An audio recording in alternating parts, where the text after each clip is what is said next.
Wah, tanah di bawahmu tiba-tiba runtuh dan kamu cuma bisa berteriak.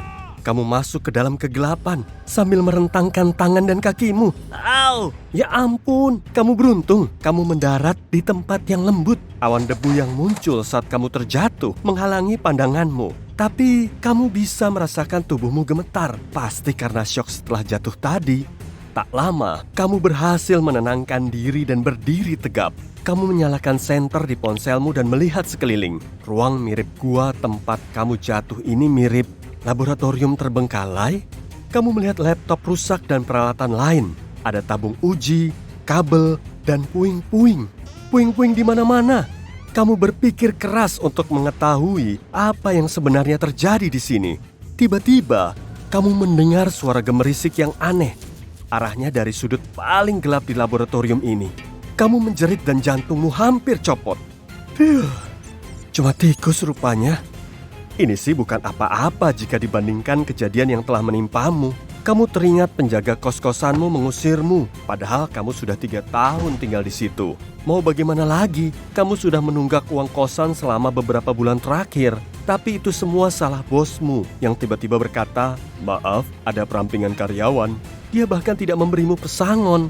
Jadi, disinilah kamu sekarang, tanpa rumah ataupun pekerjaan. Semua teman dan keluargamu tinggal jauh darimu. Selain itu, kaki kananmu terluka akibat jatuh tadi. Jadi, gua gelap dan bau dengan banyak tikus ini bukanlah masalah terburukmu. Kamu menghela napas. Pertama, kamu harus mencari jalan keluar atau menangis sebentar di pojokan. Kamu perlahan masuk makin dalam ke lab. Sambil mengabaikan tikus yang ada, tiba-tiba kamu melihat sesuatu. Bentuknya agak aneh. Tidak seperti peralatan lain, alat ini bersih, seolah dibawa ke sini dari tempat lain. Kamu mendekat dan terkejut. Alat ini mengeluarkan suara berdengung. Apa alat ini masih berfungsi? Kamu menyentuh permukaannya dengan hati-hati, takut tersetrum atau bahkan berubah jadi kodok. Tapi tidak terjadi apa-apa. Kamu mengambilnya dan berjalan lebih jauh. Setelah berjam-jam, kamu akhirnya menemukan jalan keluar. Untungnya, mesin aneh ini terlihat tidak rusak. Kamu bisa mengotak-atiknya dengan lebih baik di bawah sinar matahari. Baterai ponselmu masih tersisa 25%. Kamu mencari tahu di Google dan ternyata ini adalah printer 3D, tapi jauh lebih kompleks dari yang ada di internet. Dan ada banyak tombol berbeda serta beberapa tuas di alat ini. Kamu mencoba mengingat apa yang kamu tahu soal printer 3D. Pertama, harus ada model 3D yang dibuat lewat program spesial. Kamu bisa membuatnya dari awal atau mengunduh apapun yang kamu butuhkan dari perpustakaan 3D. Setelah itu, kamu perlu memotong model ini menjadi ribuan lapis. Kamu bisa melakukannya dengan bantuan software khusus. Setelah file ini diiris, kamu bisa mengirimnya ke printer lewat Wi-Fi, SD card, atau USB. Lalu model ini akan dicetak menjadi 3 dimensi, lapis demi lapis. Di zaman sekarang, kamu bisa memakai beragam bahan untuk membuatnya. Bisa plastik, logam, serat karbon, resin, kertas, grafit, segala jenis bubuk, dan masih banyak lagi. Kamu mulai bereksperimen menggunakan tombol di panel depan alat ini. Tak lama, kamu menyadari ini bukan printer 3D biasa. Alat ini jauh lebih canggih dan kompleks. Ada layar kecil di sana. Dengan bantuan tuas, kamu bisa memilih bahan yang akan dipakai. Selain itu, ada banyak pilihan objek yang dapat kamu cetak. Kamu masih melihat-lihat potensi printer canggih ini. Tapi kamu tidak sengaja menekan tombol biru muda. Alat yang awalnya bisa kamu angkat ini mulai membesar. Sekarang, alat ini menjadi terlalu berat dan kamu harus menaruhnya di tanah. Alat ini pun akhirnya berhenti membesar setelah ukurannya jadi 3 kali lipat ukuran awalnya. Menarik. Tapi nyeri di kakimu kambuh lagi. Pasti pergelangan kakimu terkilir. Andai ada sesuatu yang bisa menopangnya. Bagaimana kalau kamu menguji alat ini dengan mencetak gips? Kamu memilih opsi gips di layar. Printer pun berdengung sebentar. Dan kamu melihat bukaan seukuran kaki muncul di permukaan. Yang penting dicoba dulu, pikirmu.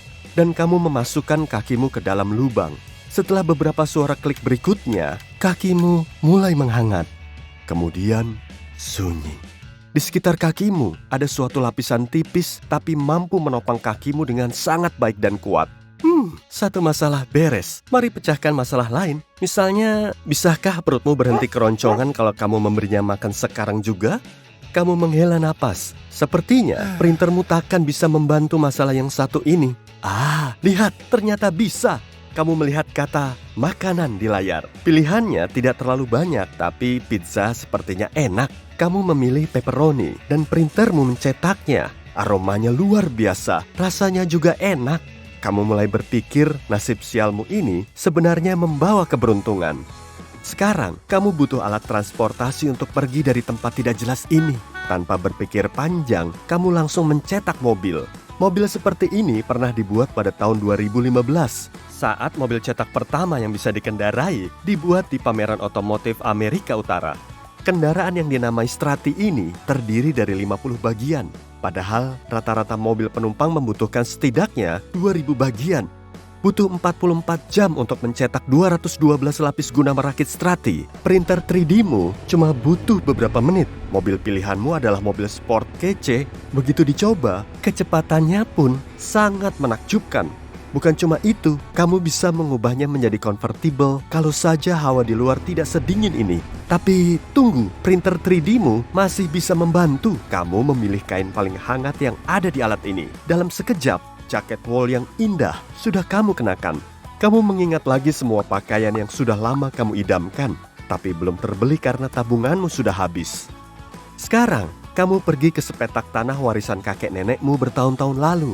Sejak saat itu, tanah ini terbengkalai. Kamu belum punya waktu atau uang yang cukup untuk membangun sesuatu di sana. Nah, waktunya telah tiba. Kamu menekan tombol biru andalanmu. Printermu pun mulai membesar. Tak lama, ukurannya sudah setara rumah 3 lantai. Kamu memilih desain rumah kabin kayu dengan jendela kaca besar idamanmu. Printer ini cuma butuh 20 menit untuk menyelesaikan rumah barumu. Bentuknya indah, kukuh, sekaligus luas. Lalu kamu juga mencetak perabotannya. Untungnya, printermu punya banyak pilihan ide dan desain. Setelah rumahmu siap, kamu membersihkan area di sekitarnya. Kamu sudah lama tidak ke sini, jadi ada banyak pohon tumbang, ranting, dan sampah lain di mana-mana. Kamu mengambil dahan besar, tapi langsung menjatuhkannya. Terlalu berat.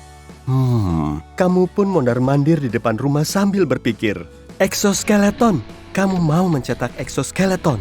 Tak lama kemudian, kurang lebih 10 menit, kamu 30 kali lebih kuat dari sebelumnya. Pohon tumbang bukan masalah lagi bagimu. Besoknya, kamu mencetak beberapa robot untuk membantumu mengurus rumah dan taman. Lalu kamu mengirimkan undangan ke keluarga dan teman-temanmu. Sudah waktunya mereka membeli tiket pesawat dan mengunjungi rumah barumu. Ketika mereka tiba 2 minggu kemudian, kamu telah mencetak lebih tepatnya, kolam renang besar, kursi santai, dan payung teras warna-warni di sekitarnya. Segala jenis robot terus bekerja, menyajikan makanan dan minuman, yang semuanya dicetak 3D. Kamu hanya tersenyum saat teman-temanmu bertanya kenapa hidupmu bisa berubah begini. Suatu malam, kamu tidak bisa tidur, karena terlalu gembira bisa bertemu keluarga dan sahabat terdekatmu lagi. Saat itulah ide brilian muncul. Bagaimana kalau kamu mencetak printer 3D-mu sendiri? Setahun kemudian, kamu menjadi pemilik perusahaan yang sangat sukses. Kamu membangun gedung pencakar langit, jembatan, dan gedung apartemen. Kamu memproduksi peralatan untuk pabrik, rumah sakit, dan perusahaan konstruksi. Kamu punya bisnis industri pakaian dan banyak cabang restoran bertajuk cetak makananmu sendiri. Target berikutnya jelas, eksplorasi angkasa luar, membangun kota di Mars dan taman hiburan di bulan. Pasti keren kan?